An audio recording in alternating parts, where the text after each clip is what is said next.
I'm gonna tell you something, brothers. What a woman requests will always differ from what she desires. What a woman requests will always differ from what she desires. And what I mean is, you can get online and you can see, you can hear women talking about, what their dream man is and how he should conduct himself and what type of scenario would make her the happiest. You have to understand, man, that's 99% of the time, that's utter BS. Because you got to understand how women are wired when it comes to expressing how they really feel. Like, the things that she really desires is completely different than what she's going to relay to you. You know what I'm saying? Even if you're on a date with a woman and you're feeling her and she's sitting there saying, yeah, you know what? I really like when guys are like this. And they're white knights and they're Prince Charmings. And now you're sitting there conducting yourself, getting ready to roll out the red carpet. When really low key, that's not what she's really desiring. Next thing you know, a few days later, a few weeks later, maybe a few months later, she's uninterested and you just sitting there scratching your head. I'm gonna say this, man. Unless a woman is like some kind of psychology major or some kind of doctor that studied the mindsets of women, and she can really speak to how a lot of women say certain things but really desire something else, unless she's that, or unless she's your mother, you really can't take that advice from her. Because you gotta understand, like, her headspace or her mentality is going to be in the now, but her heart space is going to be in the past. Like, her heart space is always going to still be in that last place, or that last guy that hurt her, while her current reality, her mentality is going to be in a state of running from that. So the message she's relaying to you is pretty much going to be utter BS, brothers. Met this guy and genuinely everything is giving green flags. Stable, job, kind, attractive, has hobbies, funny, cooks. What? This is... Did she say cooks? Wallah, he's been packaged in a nice bow. Even share the same favourite TV shows, but I could tell that he was holding back with the charisma over the phone, as he seemed a lot more confident over text. Yeah. Anyway, so it got me thinking, am I the toxic one for wanting to constantly be on my feet with men? Oh no. What the hell? Don't ruin this. Don't self-sabotage. What did she do? Basically saying she wants men with je ne sais quoi. Oh no, she doesn't want the nice guy. Before I met Les, like, I would put into the universe, I would sit and pray and just be like, I just want a good man. Mm-hmm. But before, I had a checklist, this. Yes. And then looking back, I'm like, oh, I was given all that, and that wasn't working for me, There are women who are very honest about the fact that they don't like good men. They like men who are liars, treat them really bad, straight up a-hole. These are the type of men that turn them on. And you'd respect that woman for her honesty, right? At least she ain't playing no games. But then she's judged for that honesty because a woman's supposed to like a nice guy. She should like a nice guy. So if a woman says she likes a nice guy, she's lying. If a woman says she likes a bad guy, she's for the street. So no matter what, there will be judgment. So, I don't know. Now, I know we're always saying that women are really desiring bad guys, but it's not necessarily that they're desiring bad guys, but they are desiring a man that's built a certain way and moves in a certain order.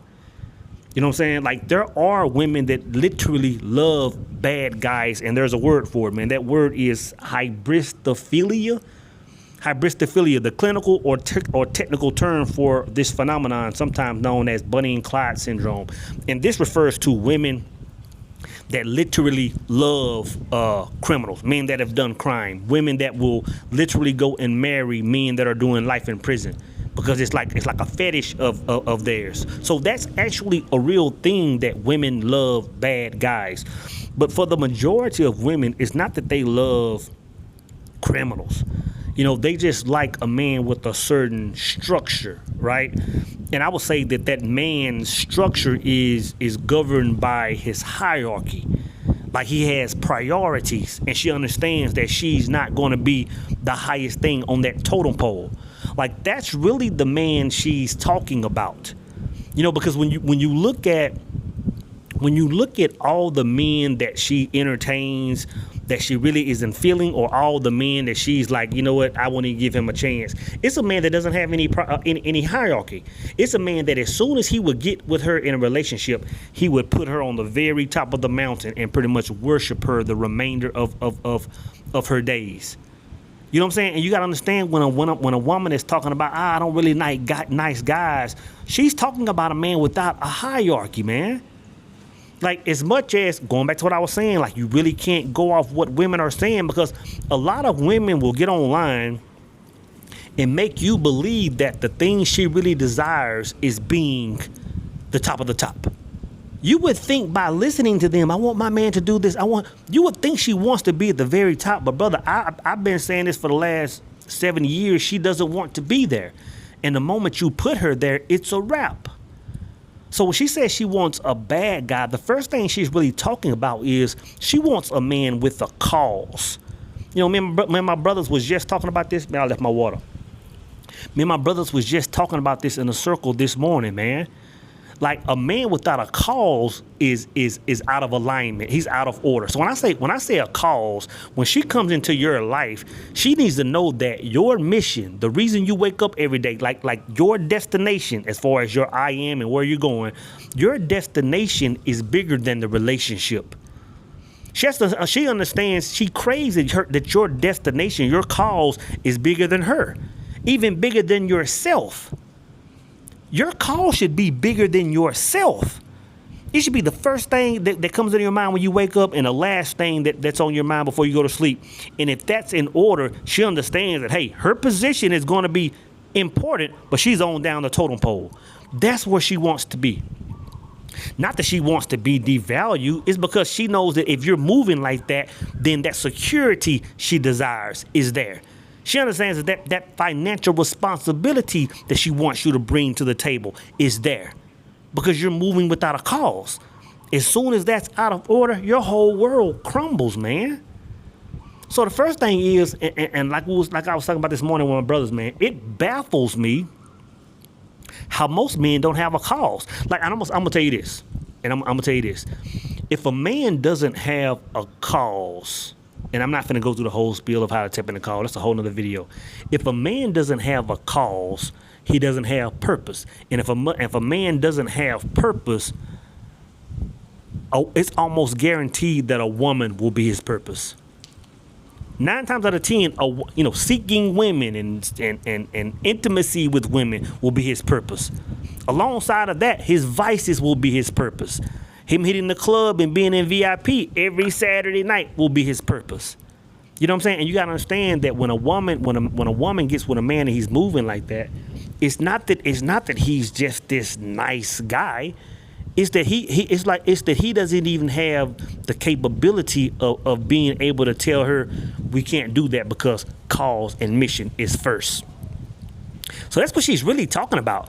A bad guy that can tell her, no, we're not doing that. We can't do that because mission is first. We can't buy that. We can't go to that place. We can't make that group date with you because mission is first. He can come across as borderline asshole from the outside looking in, but he's not. He's just locked in. And one of the things when a woman is saying I like bad guys, that's really what she craves, man.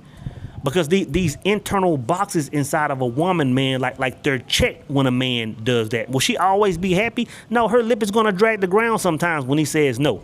But she's not going anywhere, because her makeup, the way God made her, won't allow her to. She's satisfied with that, right? I'm telling you what I want from a husband. Facts. So from a husband, I desire a man who has very clear vision. Yes. He is clear about purpose and destiny, not just for himself, but a man who you marry has to be able to cultivate what is in and on you as well. Yes. So I can't have a man who is unclear about where he is going and who is intimidated by what and who I am.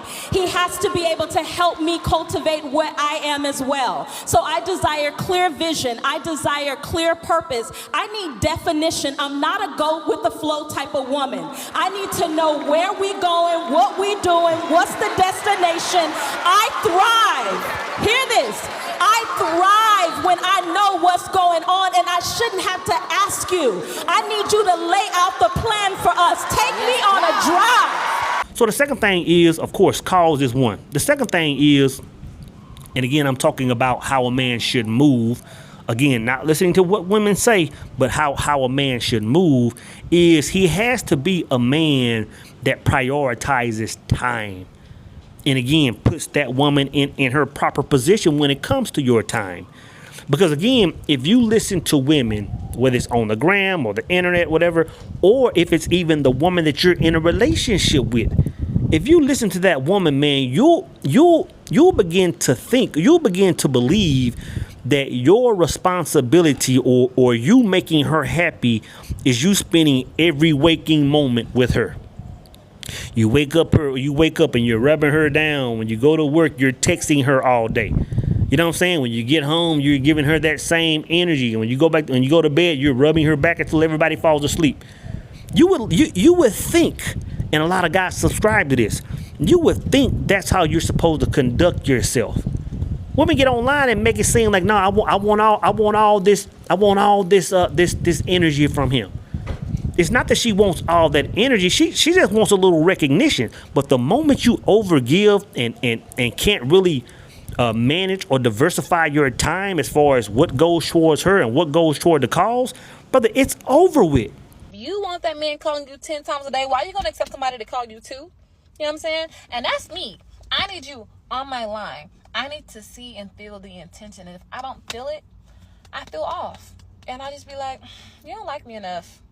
I need to feel it in my spirit. And I don't feel it. We do not want to be your number one priority. Despite what everybody thinks and everybody wants, we want that queen, that princess mentality. The underlying truth is that we like the attention, but we don't want to be your everything. You know what's hot? Is when you put yourself first and you prioritize you. So a lot of the time when women are going more after that bad boy figure, it's because they're not giving them the attention that they want and that they're seeking, making them hard to get. Now, over time, this becomes toxic in the long run. However, there is a really good balance to be had where you don't have to be selfish and but a healthy amount of putting your wants and your needs first. Showing us that you have a healthy social life, that you care about the things that you do, that you care about the schedule that you follow. That is really, really hot. At the same time, when you find time for us, that time is much more valued. And it's going to be over with because, in this word a lot of people use, when it says she's going to get bored, it's not necessarily that she's bored, because you can be, think about this. It's not necessarily that a woman is bored. You have to understand that it's not that she's bored. It's just that the chase is over. The chase that she desires to be there, contrary to popular belief, the chase that she desires to be there is no longer there. So it's not really that she's bored, because I'll say this: you can be a man that gives her all the attention, and y'all are going out doing all these things. Like, she's active. She's at Topgolf one day. She's at the Flower Garden the next day. She's at the movies the next day. She's at Six Flags the next day. She's in Dubai the next day. So it's not that she's bored. She's active. She loses interest because that chase is over.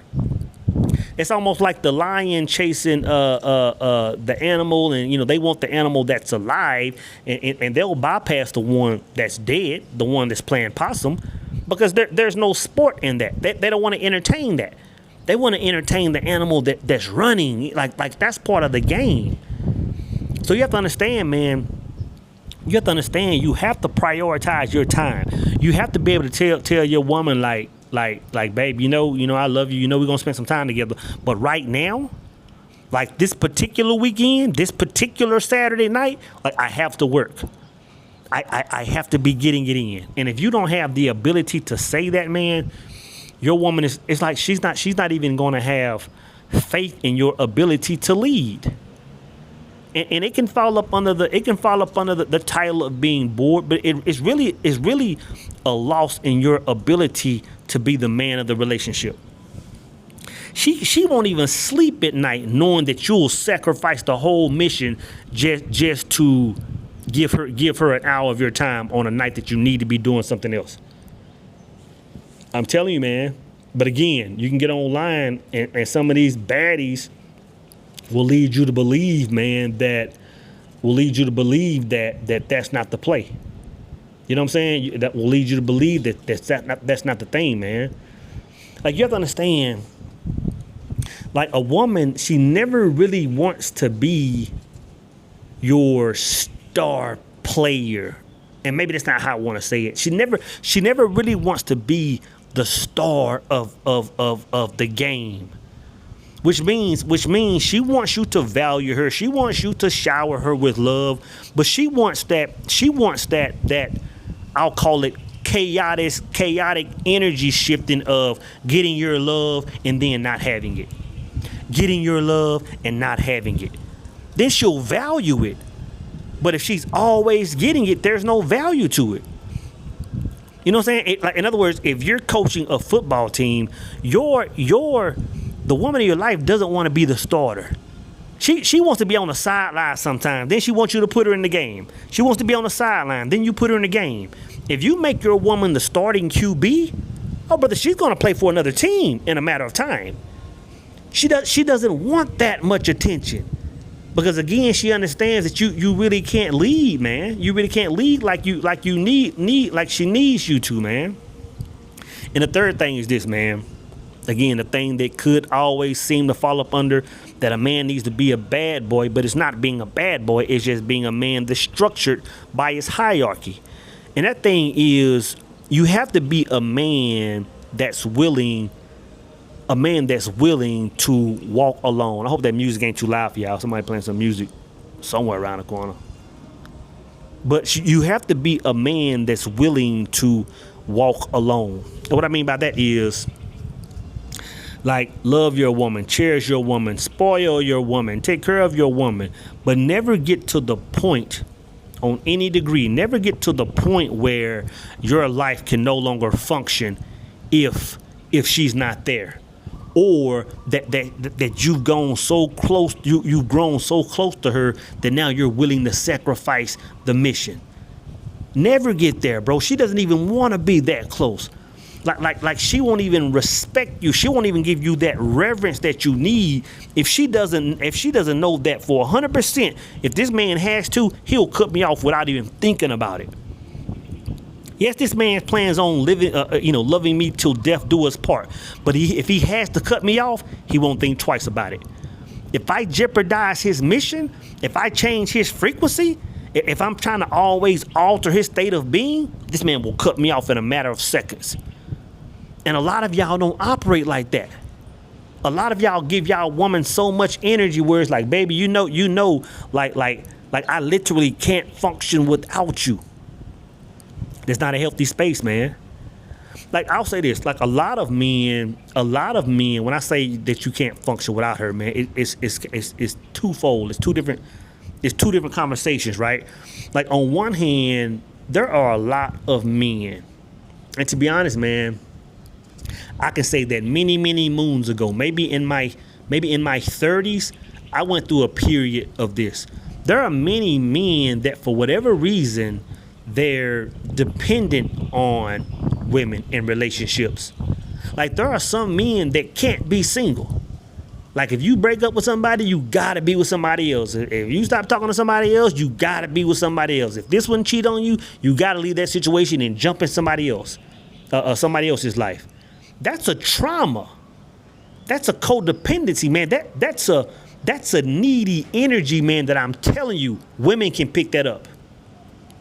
If I can pick it up in men, I know women can pick it up. And if a woman is picking up that needy energy in you, bro, the relationship is going to be off balance. It's going to be off balance. So a lot of times when she's saying, yeah, I want a bad guy, it's not that she wants some guy with a 30-page rap sheet. She just wants a guy that has structure. And if you're moving in a dependent, in a codependent energy, you're not him, man. You're not him. So on one side, it's that. It's the whole codependency.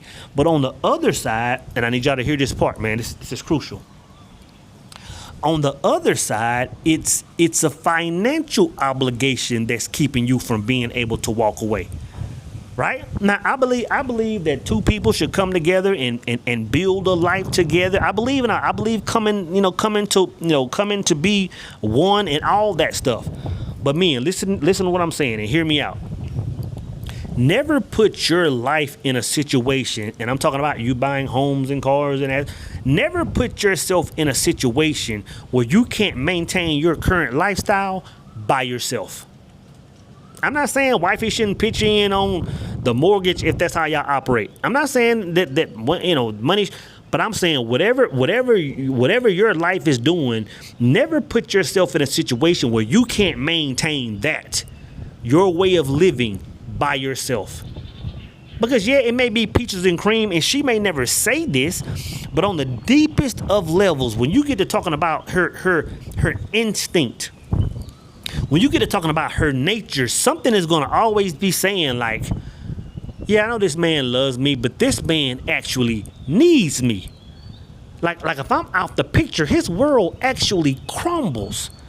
And I'm not saying she's going to stop loving you. I'm not saying she's going to cheat. I'm not saying none of that stuff. But she won't see you the same as if you're a man that can hold your own down. You know, because your energy is different. You can't even lead the same way because you're like, if I piss her off, my world is going to crumble.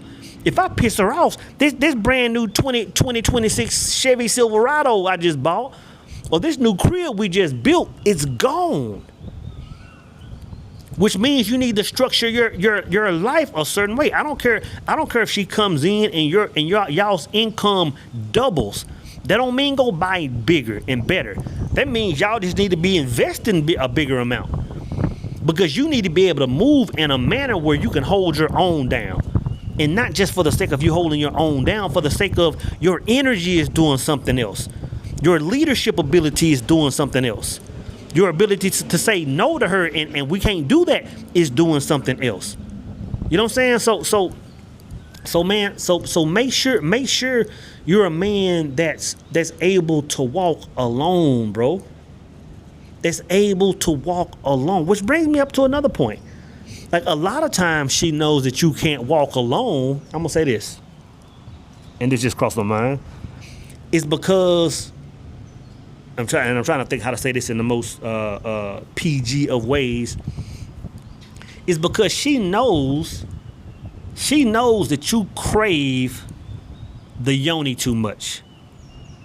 Like I'm gonna say this. Like you should, and you should crave that yoni. You should crave your wife's loving. When you walk by and see your wife in the kitchen, if you ain't smacking ass, you need to reevaluate the situation. Either yourself or the woman you with.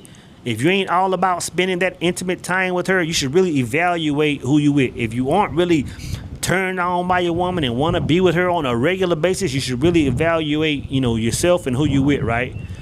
But it can never get to the point where she understands that yoni is ruling you. You know what I'm saying? That you can't that it comes before your cause again. That it comes like in other words, if it comes to the position where if it comes to a place where you should be handling business with her a certain way, whether it's shutting something down, whether it's making sure things are a certain order, but you can't because all she has to do is walk by and rub her fingers on your chest, and now you're out of your element. Now you're trying to get to the loving.